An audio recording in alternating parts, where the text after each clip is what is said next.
السلام علیکم جی، میں ہوں فیصل عباس اور میرے ساتھ موجود ہیں صدیق جان صاحب۔ پاکستان کے سیاسی منظرنامے کے اوپر انتہائی اہم قسم کی ڈیولپمنٹس ہو رہی ہیں۔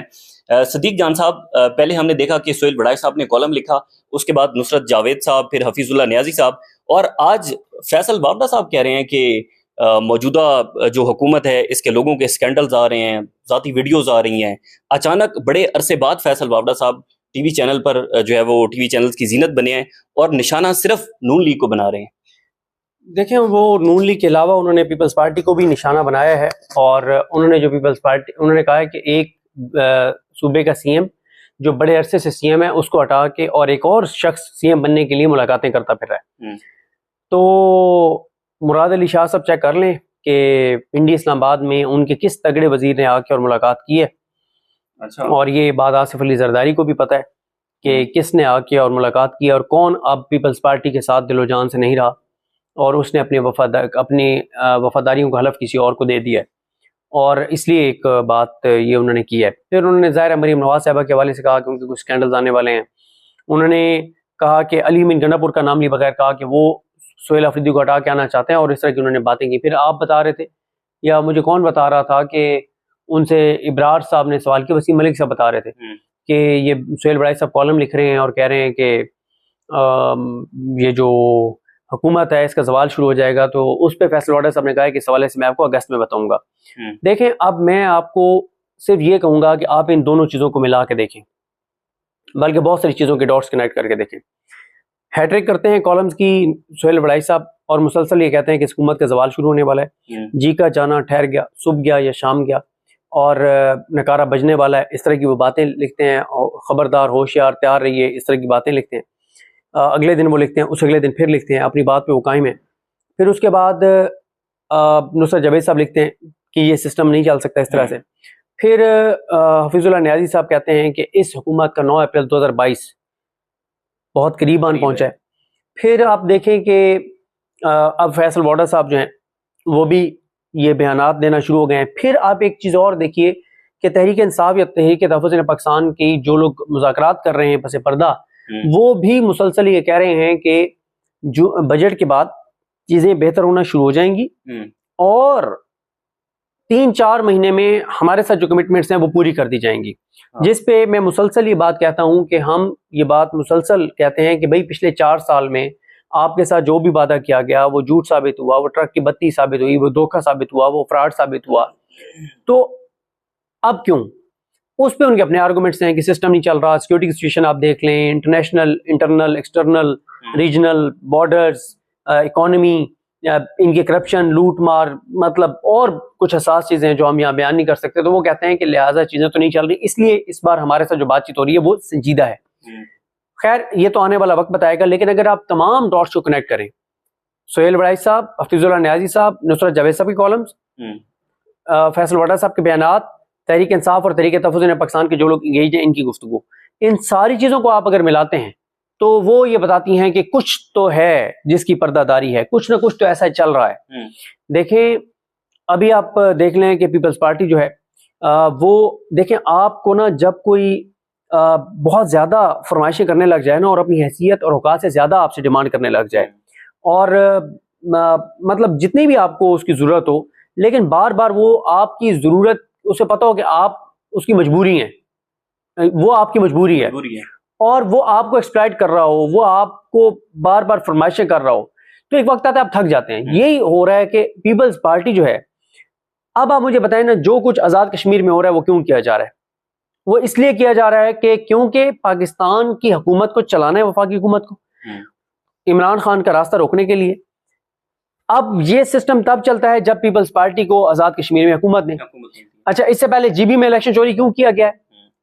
کوئی پاکستان کے مفاد کے لیے کیا گیا ہے یا جی بی کے عوام کے مفاد کے لیے کیا گیا ہے؟ نہیں، جی بی کا الیکشن چوری کیا گیا ہے اس لیے کہ سسٹم کیونکہ چلانا ہے، اور اس کے لیے شرط یہ کہ پیپلز پارٹی نے جی بی کی حکومت مانگی ہے، تو اس لیے آپ نے جی بی کا الیکشن چوری کر لیا۔ اے جے کے کا الیکشن آپ اس لیے چوری کرنا چاہتے ہیں کیونکہ آپ نے پیپلز پارٹی کو دینا ہے، پیپلز پارٹی کو نہیں دیتے تو وہ وفاق میں آپ کو تنگ کریں گے، سسٹم ادھر ادھر ہو جائے گا۔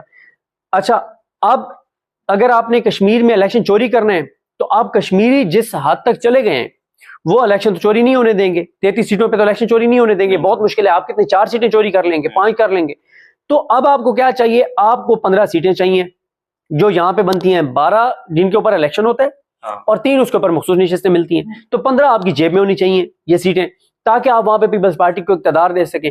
اور پیپلز پارٹی کو اقتدار اس لیے نہیں کہ وہاں پہ کشمیر کی ضرورت ہے، آزاد کشمیر کی ترقی کے لیے ضروری ہے، نہیں، پیپلز پارٹی کو اس لیے دینا ہے کہ پیپلز پارٹی آپ کو 28ویں ترمیم میں یا یہ جو ابھی صوبوں نے پیسے دیے ہیں وفاق کو، وہ پیپلز پارٹی نے شرط پر دیے ہیں کہ ہمیں آپ جی بی اور اے جے کے کی حکومت دیں گے، تاکہ یہ جو پیسہ ہمارے پاس صوبے میں آنا تھا اس سے جو ہماری کرپشن کی پرسنٹیج بننی تھی وہ ہم اے جے کے سے اور جی بی سے نکال لیں گے.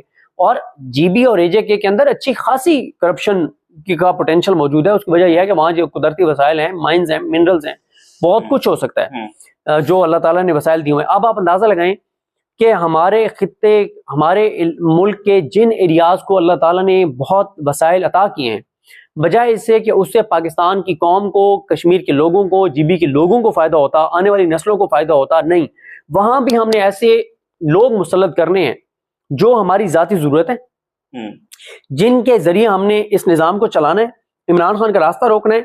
اور چاہے اس سے جی بی کے لوگوں کو جتنا مرضی نقصان ہو، کشمیر کے لوگوں کو جتنا مرضی نقصان ہو، اس لیے ہم نے مطلب وہاں پہ ان لوگوں کو مسلط کرنا ہے. ملک کی خاطر نہیں، عوام کی خاطر نہیں، آنے والی نسلوں کی خاطر نہیں، سسٹم کو چلانے کے لیے. تو آپ بھی تو تھک جاتے ہیں نا جب کوئی ضرورت سے زیادہ آپ کو ایکسپلائٹ کرنے لگ جائے. اب دیکھیں کہ اسٹیبلشمنٹ بھی پھنسی ہوئی ہے، ادھر پیپلز پارٹی کو سیٹیں دی ہیں تو ادھر میاں نواز شریف بگڑ گئے، وہ برہم ہو گئے. جو اطلاعات ہیں، جو ذرائع دعویٰ کر رہے ہیں، اور میں تو سب سے پہلے یہ بات میں نے بتائی تھی کہ میری اطلاع یہ ہے کہ جب صبح 8 بجے تک جب الیکشن تھا جی بی میں، اور اگلے دن صبح 8 بجے تک 17 سیٹوں کا رزلٹ آ چکا تھا. ایک نون لیگ کو ملی تھی. میاں نواز شریف کو نون لیگ کے لوگوں نے رابطہ کیا، انہوں نے کہا یہ ہماری نہیں، آپ کی انسلٹ ہے. انہوں نے آپ کی انسلٹ کیا ہے کہ آپ کو یہ جہاز میں اٹھا کے لے آئے تھے، ادھر ڈال کے آپ کو لے آئے تھے جہاز میں، آپ کو یہاں پہ کہا کہ آپ کی ایک طرح سے وکٹری اسپیچ ہے. یہ دوسری بار آپ کے ساتھ دھوکا ہوا ہے. پہلے کبوتر آپ کی کندھے پہ بٹھا کے اڑایا تھا، ٹھیک ہے، آپ کا تماشا بنوایا. اب دوسری بار آپ کا تماشا بنوایا، میاں صاحب ناراض ہو گئے. اس کے بعد یہ ہوا 17 سیٹوں کا جب رزلٹ آ چکا تھا تو نون لیگ کو ایک ملی تھی، لیکن اگلے 3 رزلٹ آتے ہیں وہ تینوں نون لیگ کے آتے جاتے ہیں. یہ کیسے ہو گیا؟ یہ کیسے ہو گیا؟ اچھا، پھر ابھی تک وہاں پہ فیصلہ نہیں ہو رہا کہ اب یہ جو وہ دوبارہ کچھ پولنگ اسٹیشنز کے اوپر الیکشن اور ووٹنگ اور یہ ساری چیزیں کیوں کی جا رہی ہیں؟ ٹھیک ہے، دیکھیں سر، بات یہ ہے کہ اس وقت پاکستان کے اندر جو اکانومی کی صورتحال ہے، جو غربت، بے روزگاری ہے، دیکھیں 13 کروڑ لوگ ہیں جو خط غربت سے نیچے ہیں. خط غربت سے نیچے کا مطلب یہ ہے کہ وہ 2 وقت کی باعزت روٹی اپنے بچوں کو نہیں کھلا پا رہے. ٹھیک ہے، وہ سڑکوں پہ نہیں آتے، وہ ایجیٹیشن نہیں کرتے، لیکن کب تک؟ بالکل ایسے. ٹھیک ہے، تنگ آمد بجنگ آمد ہوتی ہے.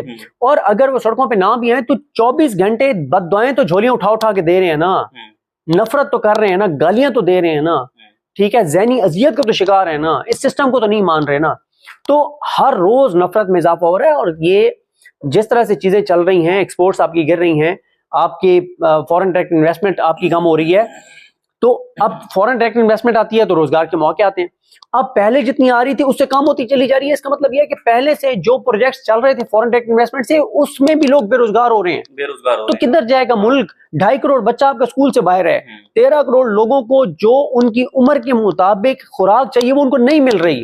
پنجاب میں اسکولوں کی حالت آپ دیکھیں، آپ نے ان کو پرائیویٹائز کر دیا ہے. پنجاب میں آپ نے ان کو جو بی اے یوز ہیں ان کو آپ پرائیویٹائز کر رہے ہیں. ہیلتھ کارڈ آپ نے ختم کر دیا ہے. فیکٹریاں، ملیں، انڈسٹری آپ کی بند ہو رہی ہے.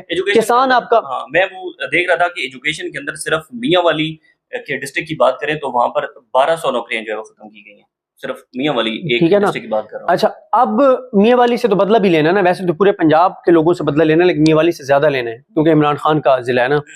اب آپ مجھے بتائیں کہ لوگ کیا نہیں پوچھیں گے اپنے نون لیگ کے M N as, M P A سے پورے پنجاب کے اندر خاص طور پہ کہ 4 سال تمہیں ہو گئے آئے ہوئے، کوئی تو آسانی بتاؤ کہ جو تم لوگوں کی زندگیوں میں لائے ہو.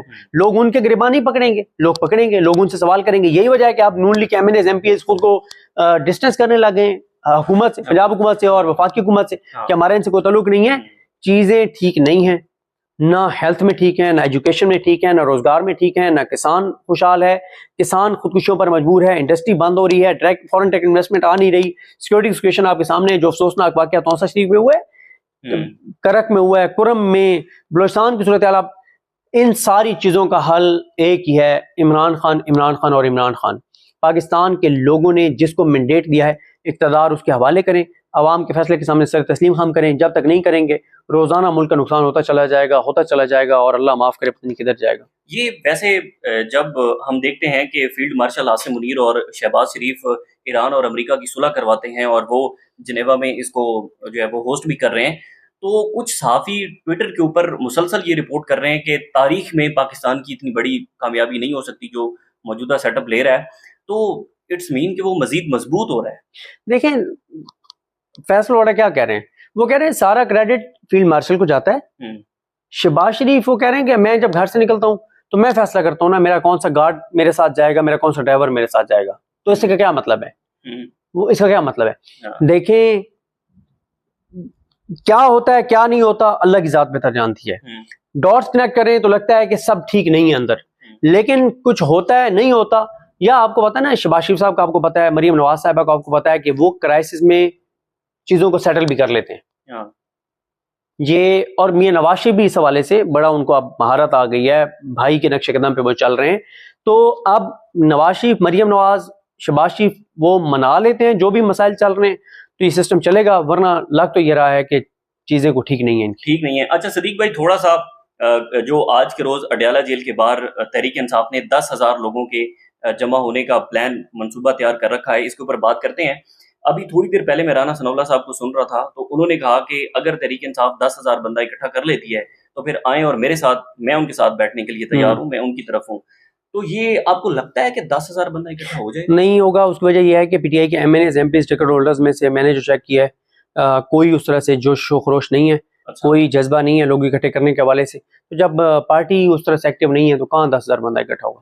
تو علیمہ خان کہہ رہی ہیں کہ طریقے، علیمہ خان صاحبہ کہہ رہی ہیں تو لوگوں کو لانے کا بھی تو کوئی کرے گا نا، ٹھیک ہے؟ لوگ خود سے تو نہیں آ جائیں گے وہاں پہ، کوئی ایم این اے، ایم پی، ٹکٹ ہولڈر کوئی لوگوں کو لائے گا، کچھ چیزیں کرے گا، کیونکہ دیکھیں جنرل پبلک کا وہاں پہ آنا اتنا آسان نہیں ہے، لوگوں کے اندر خوف ہے گولی چلنے کا۔ آپ کو پارٹی کے ورکرز کو لانا ہے یا عہدیداران کو لانا ہے تو اس کے لیے پارٹی کے M N as, M Ps, ticket holders ہی لا سکتے ہیں، لیکن وہ نہیں لا رہے۔ تو مزمل اسلم صاحب کہہ رہے تھے کہ جب تک عمران خان کے ساتھ ملاقات نہیں ہوتی یا مشاورت ہماری نہیں ہو جاتی تو ہم جو وفاق کو شیئرز دینے ہیں تو اس پر ہم کوئی فیصلہ نہیں کر سکتے۔ تو یہ پھر یہ والا مسئلہ کیسے حل ہوگا؟ یہ اسی طرح سے حل ہوگا اگر سہیل آفریدی صاحب اور مزمل اسلم صاحب عمران خان سے ملاقات کیے بغیر یا بہنوں کی ملاقات کروائے بغیر اگر وفاق کو یہ پیسے دے دیتے تو اس کا ان کو بہت سخت ری ایکشن کا سامنا کرنا پڑے گا، اور میرا نہیں خیال کہ وہ یہ کریں گے، اور میرا یہ خیال ہے کہ یہ پھر 3 مہینے کا بجٹ جو ہے وہ پاس کریں گے۔ 3 مہینے کا بجٹ آئے گا، چلیں ٹھیک ہے، بہت شکریہ جی۔ صدیق جان صاحب ہمارے ساتھ موجود تھے۔ بہرحال آج اڈیالہ جیل کے باہر دیکھتے ہیں وہاں پر کیا صورتحال بنتی ہے۔ تحریک انصاف نے دعویٰ کر رکھا ہے کہ وہاں پر 10,000 جو کارکنان ہیں وہ اکٹھے اڈیالہ جیل کے باہر ہوں گے۔ مزید جو بھی ڈیولپمنٹس ہوں گی آپ کے ساتھ شیئر کریں گے۔ اجازت دیجیے، اللہ حافظ۔